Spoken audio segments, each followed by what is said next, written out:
Hello everyone and welcome to Katharine's Creatures. This is episode 25. In this series we're going to talk about and discuss a little bit about different creatures, beast beings and the like from mythological sources from all around the world. And I always preface by saying that I am not a linguist, so if I mispronounce anything or butcher, the way it is supposed to be said, I do apologize in advance. That is not my intent. I don't want to offend. I'm doing the best I can. So today we're going to be talking about the Zmaj, and this is from Slavic folklore, and essentially it is a dragon-like entity from that lore. Now, Slavic folklore, since I'm actually beginning to learn a little bit about, so if you know more, please let me know in the comments. But Slavic folklore encompasses a variety of countries as we now perceive them today, and because of its wide range and different peoples it kind of covers, there are lots of discrepancy between names, descriptions, stories. Certain groups have their own stories entirely and certain names for creatures, etc., so on, but they all kind of go under that umbrella of Slavic folklore. And so the Zmaj is essentially an umbrella of sorts for all different kind of Slavic dragon-like creatures.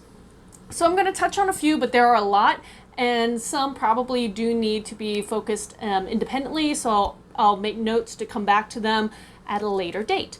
But let's get to the Zmaj. So, like I said, it is a dragon-like entity, and depending on the source material that you're pulling from, there's a variety of descriptions. Shock.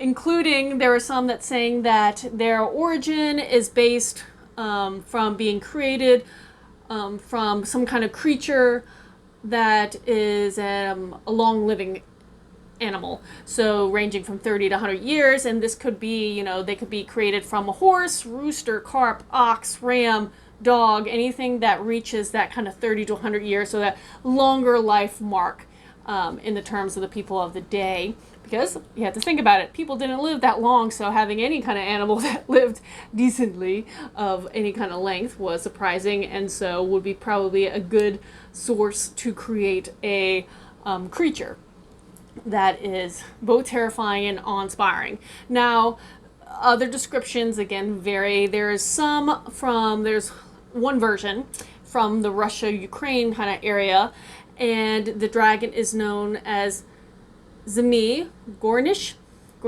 there you go, probably. And that one's described as having 3 to 12 heads.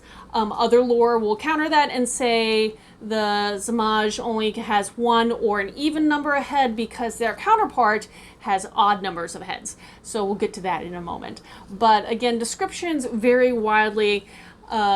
So it is, there's a lot of play, especially if you are a fantasy writer like myself and want to use this as a source material, which I might.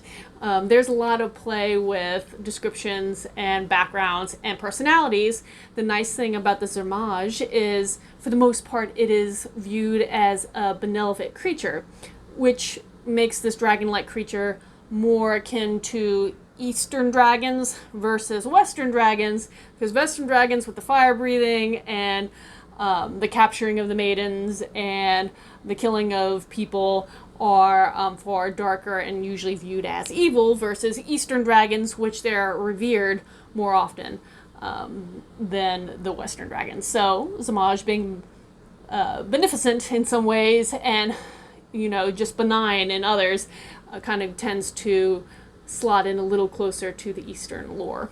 Okay, and again about the dragon, it may not even matter what it looks like, because some lore says that this entity is invisible to all but the human woman or women that he falls in love with. And yes, this is a type of creature that can fall in love with human women and can have families with human women, which brings to the next point of some lore. So this is kind of cool, I thought. There is one of the names for these children is Zmaj Ivite, and that translates loosely to dragon-born children, and they're described as looking predominantly like humans, but maybe with overly large head or overly large eyes, and you can find tiny wings kind of tucked in their armpits, hidden in there. So there are some ways to kind of identify that these children have a sire that is more than man. Now, kind of going back to a different lore type, like I said, there's so many different subcategories of Zmaj dragons in Slavic lore. One of them I'm going to just touch really briefly on, and good luck, I am so sorry for this pronunciation. The Tagarin Zmaj,